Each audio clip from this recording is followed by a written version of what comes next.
tudo bem? Hoje a gente vai estudar um pouquinho sobre o romantismo em prosa no Brasil, romance urbano. Sou a professora Graziele e a gente vai ver um pouco do contexto histórico, os principais autores e as suas obras. O contexto histórico. Com o desenvolvimento da imprensa, criou-se um público leitor que impulsionou um grande número de publicações em folhetins, formato que permitiu o surgimento e desenvolvimento da prosa romântica, que, ao lado da poesia, formaram toda a produção literária romântica. Com a urbanização do Rio de Janeiro, transformando-o em corte, e cria-se uma sociedade consumidora em busca do entretenimento, busca da cor local, com espírito nacionalista em alta. O jornalismo tem grande impulso e surgem os folhetins, acompanhados pela sociedade carioca, notadamente as mulheres com avidez.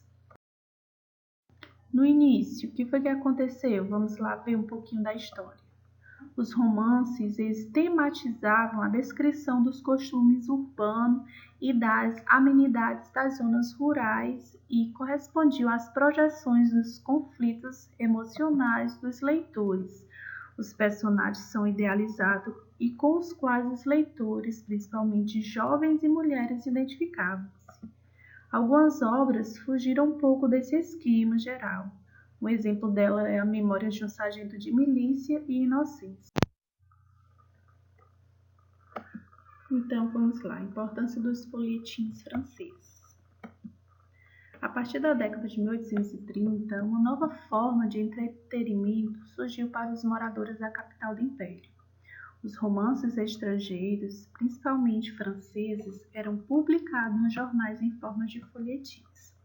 Os romances, marcados por características melodramáticas e finais felizes, faziam sucesso entre os jovens da corte. A partir de então, os escritores começaram a vender seus romances, obtendo lucros. A circulação inicial ocorreu nas páginas dos periódicos jornais. Além de noticiar os fatos, os jornais também publicavam folhetins estrangeiros e traduzidos, dando início a um novo público leitor. Então, foi uma forma, que os romances conseguiram se destacar. Eles pegavam as histórias e traduziam, dividiam por capítulos e eram semanais. Então, cada capítulo, cada história era desenvolvida a partir de uma semana. O público lia, ficava na curiosidade de saber o que ia acontecer, então esperava para a próxima semana, para o próximo jornal, para poder entender e ver o final de cada história. Foi uma forma que eles conseguiram chamar a atenção e conseguir vender os jornais para chamar a atenção do público. Identidade e democratização cultural. Os romances urbanos, por meio da divulgação de perfis, espaços e comportamentos reconhecidos, também investem na criação de uma identidade nacional. A consolidação dessa nacionalidade ocorre todas as vezes que um leitor se reconhece nas cenas que lê. Com uma estrutura simples e sensível à lei de referências culturais sofisticadas, histórias artísticas, o romance urbano contribuiu para a criação de uma identidade nacional e democratização da leitura. A linguagem. Como era a linguagem daquela época, A linguagem do romance urbano? A linguagem era acessível, porém existe um aspecto que merece a atenção. É frequente o narrador estabelecer um diálogo com o leitor específico, seja ele qual for. Esse diálogo faz com que a história contada ganhe um aspecto de confidência trocada entre o leitor e o personagem. Um recurso muito usado é o uso de elementos reais, que correspondem à realidade do leitor, como lugares físicos conhecidos e de que certa forma liga ao texto. Então, a linguagem deles que eles trouxeram, foi de fácil acesso e contando a realidade, da sociedade, do meio urbano, as histórias que faziam até para poder chamar a atenção do leitor e fazê-los com que eles se sintam mais à vontade e curiosos para poder ver o que acontecia em cada romance. Vamos agora apresentar para vocês os principais autores que se destacavam nessa época, do romance urbano. Eles foram Manuel Antônio de Almeida, Joaquim Manuel de Macedo e José de Alencar. Eles que foram assim, mais se destacaram nos romances urbanos. Vamos ver um pouquinho de cada um.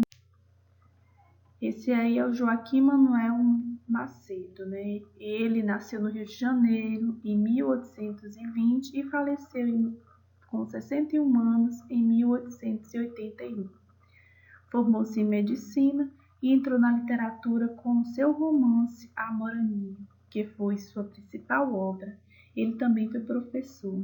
Então, uma obra que mais se destacou, né, em Joaquim Manuel de Macedo foi A Moreninha, que é muito conhecido por todos.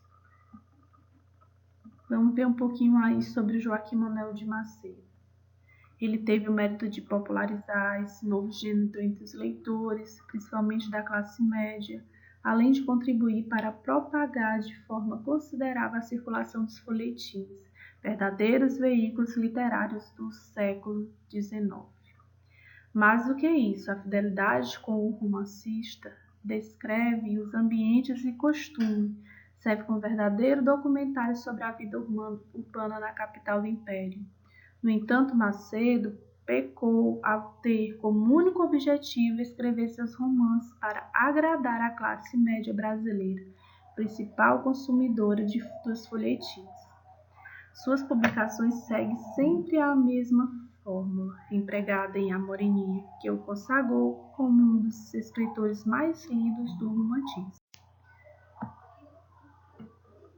A grande importância de sua obra é em despertar no público brasileiro o gosto pela produção literária nacional, ambientada em cenários facilmente identificáveis.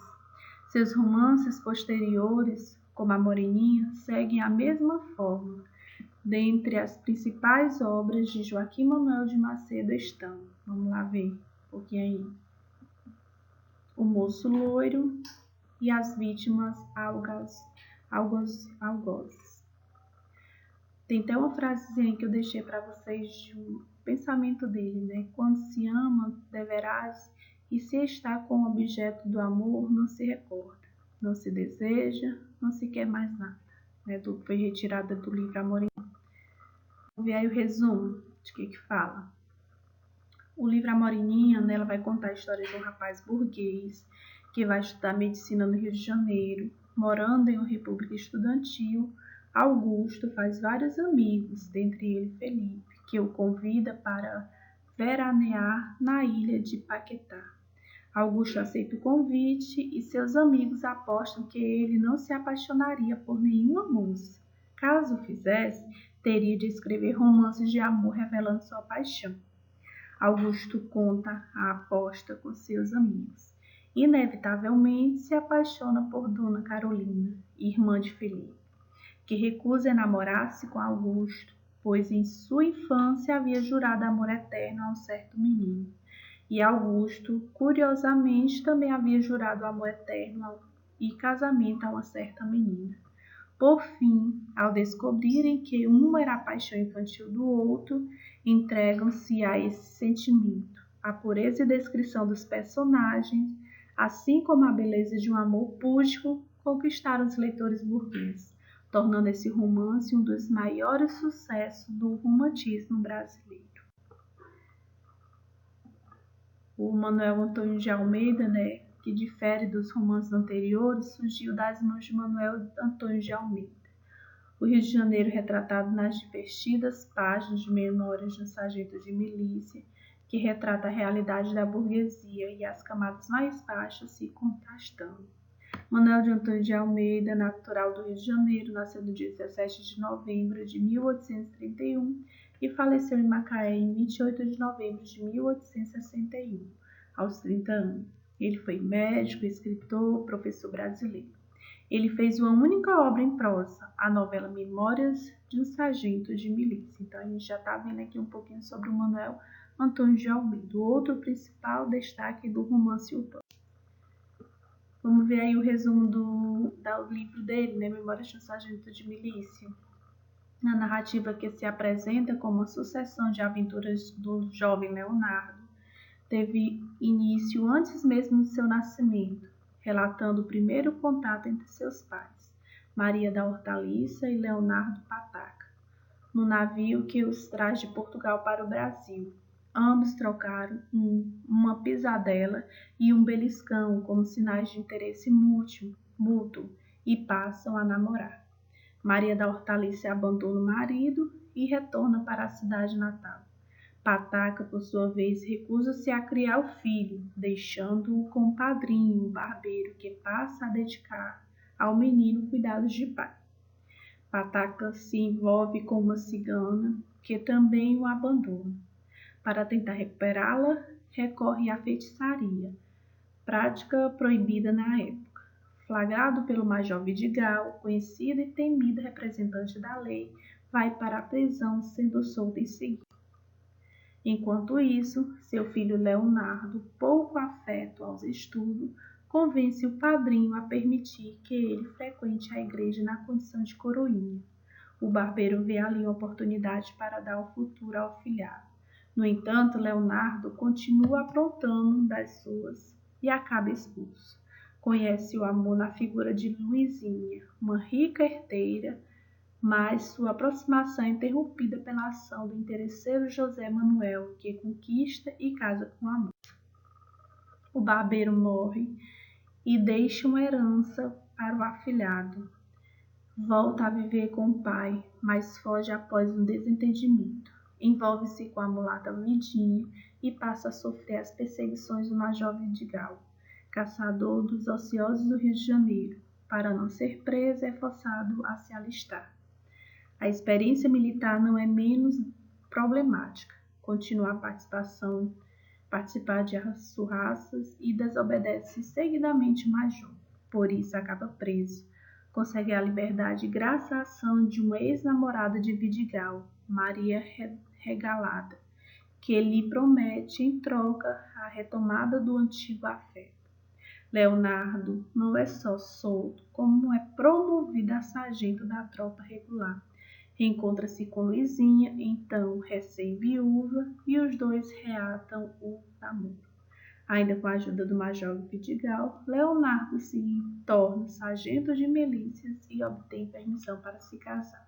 Então esse foi um resumo das memórias de um sargento de milícia, bastante interessante. Quem tiver curiosidade de ler um pouquinho a história aí, leiam, que cai bastante no vestibular.